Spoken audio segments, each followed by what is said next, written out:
এখানে মাতাজিরা সব বলছিলেন, একজন মাতাজি বলছিলেন যে আমরা যখন ছোট ছিলাম, স্কুলে পড়ি, কলেজে পড়ি, তখন বন্ধুদের সঙ্গে চিন্তা করতাম যে আচ্ছা আমরা কতটা জিনিস নিয়েছি পৃথিবী থেকে, প্রকৃতি থেকে।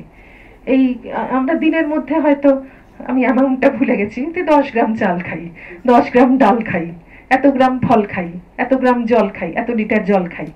তাহলে আমি এইগুলো সব নিয়ে নিচ্ছি, আমার শরীর মন পুষ্ট হচ্ছে, আমি কাজ করছি, আমি কি দিলাম? আমি পৃথিবীকে, প্রকৃতিকে, মানুষকে, সমাজকে আমি কি দিচ্ছি? এই দেওয়ার কথাটা যদি চিন্তা করতে পারি, তাহলে কিন্তু আমার জীবনটা অনেকটা বদলে যাবে।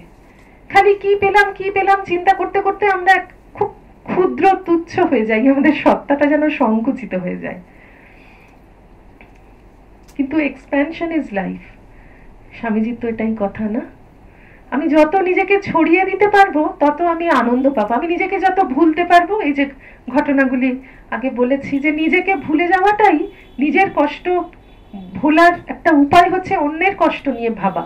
আমি যখন অন্যের কথা ভাবছি, আমি নিজেকে সবার মধ্যে ছড়িয়ে দিচ্ছি। আমার যে সব দিতে হবে সে তো আমি জানি, দিতে হবে, না দিলে কিছু হবে না। এটা শ্রদ্ধা প্রাণা মাতাজির কথা আরেকবার স্মরণ করি। তিনি বলতেন, যদি কাউকে বেশি, অনেক সময় আশ্রমে এমন হয় যে অনেকে তীর্থে গেলেন, যারা বাকি আছেন তাদের উপর সমস্ত কাজটা তো আছে, মানে চালিয়ে নিতে হবে, আশ্রম অনেক বেশি কাজ। সেরকম একটা পরিস্থিতিতে তিনি বলছেন যে ঠাকুর তোমার থেকে বেশি কাজ নিচ্ছেন, তুমি ধন্য, তুমি মনে করবে আমি ধন্য। আমরা তো দিতে এসেছি, আমরা তো পেতে আসিনি। একদম প্রথম যখন আমাদের মঠ, আপনারা হয়তো জানেন, এই যে নিবেদিতা স্কুল আছে বাগবাজারে, সেইখানে আমাদের মাতাজিরা প্রথম ছিলেন যখন সারদা মঠ হয়নি। নিবেদিতা স্কুল তখন বেলুর মঠের ছিল। তো সেই সময় গরমের ছুটিতে স্কুলের মাতাজিরা সকলেই কোথাও না কোথাও গেছেন। গরম আর পুজোর ছুটি ছাড়া তো আর স্কুলের মাতাজিরা যেতে পারেন না কোথাও।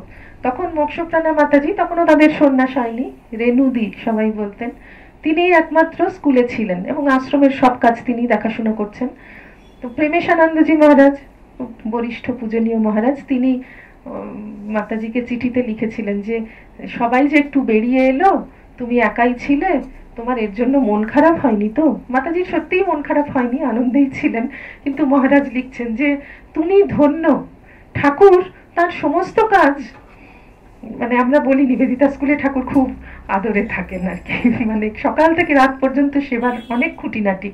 তো মঠেও আছে, সব সেন্টারেই আছে, কিন্তু নিবেদিতা স্কুলকে আমরা আমাদের আদি মঠ বলে মানি। তো সেইটা মহারাজ উল্লেখ করে বলছেন যে সারাদিন যে ঠাকুর শুধু তোমার হাতেই সেবা নিচ্ছেন, এত রকম খুঁটিনাটি সেবা, তুমি জানবে ঠাকুর তোমাকে কত ভালোবাসেন। আমরা কাকে বলতে পারি আমার যা দরকার, এই আমাকে এটা এনে দাও, আমার জলটা একটু গরম করে দাও, আমার এটা করে দাও, সেটা করে দাও, যে আমি যাকে ভালোবাসি, আমি যাকে জানি যে ও কিছু মনে করবে না, ও ভালোবেসে আমাকে করে দেবে, আমি তাকেই বলতে পারি। তুমি কিন্তু সেই রকম, তুমি যে ঠাকুরের এত কাজ করছো, ঠাকুর যে তোমাকে নির্বাচন করেছেন যে একমাত্র তুমি এই গোটা গরমের ছুটিতে আমার কাজ করবে, এটা তোমার মহাভাগ্যের পরিচয়। আর শেষে একটা কথা স্মরণ করছি, আমরা যে ঠিক ঠিক এগোচ্ছি সেটা বুঝবো কি করে? একবার মহাপুরুষ মহারাজকে কেউ জিজ্ঞাসা করেছিলেন, মহারাজ কি বললেন? ভেতরে দিন দিন আনন্দ অনুভব করবে, আর ভগবানের চিন্তা করতে ইচ্ছে করবে, সকলের প্রতি ভালোবাসা, প্রীতি, সহানুভূতি জাগবে, দরিদ্র নারায়ণের প্রতি ভালোবাসা হবে, ক্রোধ এইসব দিন দিন কমে যাবে। এই তো সব টেস্ট। আর ভগবানের দিকে তোমরা যত এগিয়ে যাবে, তার ভেতরে সদ্গুণগুলি তত বিকশিত হবে।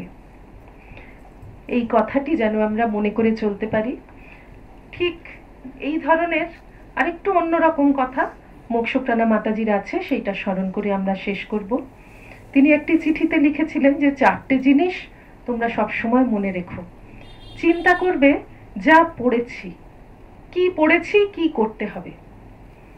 অনুভব করবে, হৃদয় দিয়ে অনুভব করবে, শুধু চিন্তা নয়। যে স্বামীজি বলেছেন না, হেড, হ্যান্ড আর হার্ট, এই 3H সবসময় থাকতে হবে। ওটাই ব্যাখ্যা করে মাতাজি লিখছেন। আর বলছেন যে বিশ্বাস করবে, যত বিশ্বাস করব তারা যা বলে গেছেন, তারা মানে আমাদের পূজনীয় মহারাজরা যা বলে গেছেন, তত আমার সংস্কার দৃঢ় হবে, সংযম অভ্যাস করবে।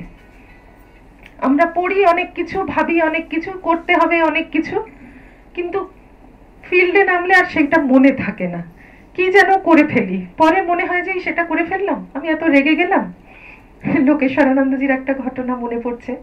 তিনি যখন গোলপার্কে ক্লাস করে আসতেন, তখন যদি কারোর কোনো প্রশ্ন থাকতো, একটা ঘরে অফিসে এসে বসতেন, সেখানে সবাই তাকে প্রশ্ন করতেন। তো উপনিষদ ক্লাসের পর একবার এরকম, মহারাজের তো খুব সুন্দর, খুব বিখ্যাত ক্লাস হতো, আপনারা নিশ্চয়ই সবাই জানেন। এমনকি আমি এরকমও শুনেছি যে তার কথামৃত ক্লাসের এত খ্যাতি, একবার উত্তম কুমার ওখানে যে ইন্টারন্যাশনাল গেস্ট হাউস আছে, ওখানে এসে মানে লুকিয়ে, কাউকে জানতে দেননি, ওখানে এসেছিলেন, আর চুপচাপ ওই ব্যালকনিতে, যে মানে নিচে সবার সঙ্গে নয়, ওপরে এসে অন্ধকারে চুপচাপ মহারাজের কথামৃত ক্লাস শুনে গেলেন, এবং তারপরে বলেছিলেন, মানে যে কজন চেনা তার সঙ্গে দেখা হয়েছে আর কি, বলে গিয়েছিলেন যে এখন আমি বুঝতে পারছি বাজারে চিনির কেন এত অভাব, মানে সমস্ত চিনি মহারাজের। তো এইরকম বিখ্যাত ক্লাস, সমস্ত কলকাতা ভেঙে পড়তো মহারাজের ক্লাস শুনতে। ওই বিবেকানন্দ হল ভর্তি, পাশে শিবানন্দ হল সেটাও ভর্তি, তার বাইরে শতরঞ্জি পেতে দিতে হতো, এরকম সব বাইরে মাইক দিতে হতো। তো এইরকম একটা ক্লাসের পর, সেটা কথামৃত নয়, উপনিষদ ক্লাস ছিল। তো মহারাজ এসে অফিসে বসেছেন, আর একজন দর্শনের অধ্যাপিকা আর কি, তিনি এসে মহারাজকে কিছু প্রশ্ন ছিল করছেন। তো এর মধ্যে কি হয়েছে, একজন ভদ্রমহিলার মাথাটা একটু খারাপ ছিল, তিনি এসে মহারাজকে সাষ্টাঙ্গ প্রণাম করছেন, আর উঠছেনই না। মহারাজ প্রথমে খেয়াল করেননি, পরে যখন দেখলেন যে এরকম, মহারাজ মানে একটু রেগে গেলেন আর কি। তো ওঠো এখান থেকে, তুমি কেন এতক্ষণ শুয়ে আছো বলে, এরকম বলে। তো সে তো তারপর চলে গেছে। পরের দিন সকালবেলা সেই অধ্যাপিকা ফোন করেছে, মানে স্বাভাবিকভাবে তাল কেটে গেছে, সবারই মনটা খারাপ হয়ে গেল, সবাই চলে গেল, মহারাজকে কেউ কোনোদিন রাখতে দেখেনি। তো সেই অধ্যাপিকা ফোন করেছেন, তখন মহারাজ বলছেন, জানো কাল আমার খুব বিরক্ত লেগেছে। তখন উনি বলছেন যে হ্যাঁ ঠিকই তো মহারাজ, আমাদের সবারই একটু বিরক্তই লাগছিল, ওরকম আচরণ করলে আপনার তো মনে কত খারাপ লাগবে। তখন মহারাজ বলছেন যে না না না, ওর ওপর আমি বিরক্ত হইনি, আমি নিজের ওপরই বিরক্ত হয়েছিলাম। ও তো পাগল, ও তো যা খুশি করবেই, কিন্তু আমি কেন অত রূঢ় হলাম, আমার তো এইভাবে মেজাজ হারানো ঠিক হয়নি, আমি সেই জন্য কাল থেকে নিজের ওপর ভীষণ বিরক্ত হয়ে আছি।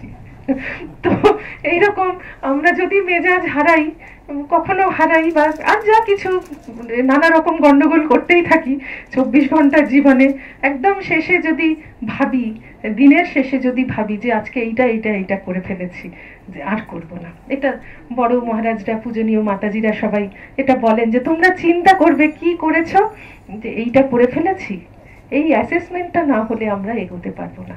যে ও আমি এইটা করে ফেললাম, আমার রাগ হয়ে যাচ্ছে, আমার লোভ হয়ে যাচ্ছে, আমি জানি এটা খাওয়া উচিত নয়, তবু যখন মিষ্টি দইয়ের নিয়ে ভান্ডারি আমার সামনে আসছে, আমি বলছি হ্যাঁ 1 চামচ আমাকে দাও, কোনো দরকার ছিল না, ওই 1 চামচই আমার বিষ ঢুকলো শরীরে।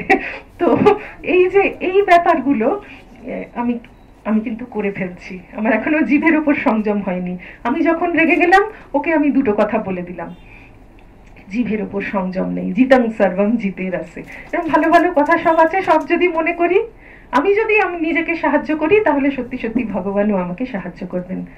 আজকে বিশেষ দিন, আমি নববর্ষ সম্পর্কিত কিছু ভাবতে পারিনি, কিন্তু আমার যা মনে হয়েছে আমাদের যা অক্ষয় সম্পদ, সেটাই যেন আমরা জীবনে নিয়ে চলতে পারি। নতুন করে আজকে ভাববার দিন, আর মনে করবার দিন যে যা পারিনি, নতুন বছর পারি যেন পারি, নতুন বছরে আমরা যেন সবাই চেষ্টা করতে পারি মানুষ হবার। স্বামীজি বলে গেছেন সবাইকে তো আমাদের মানুষ হতে হবে, মা আমাদের মানুষ করো, এই যেন আমাদের প্রার্থনা হয়।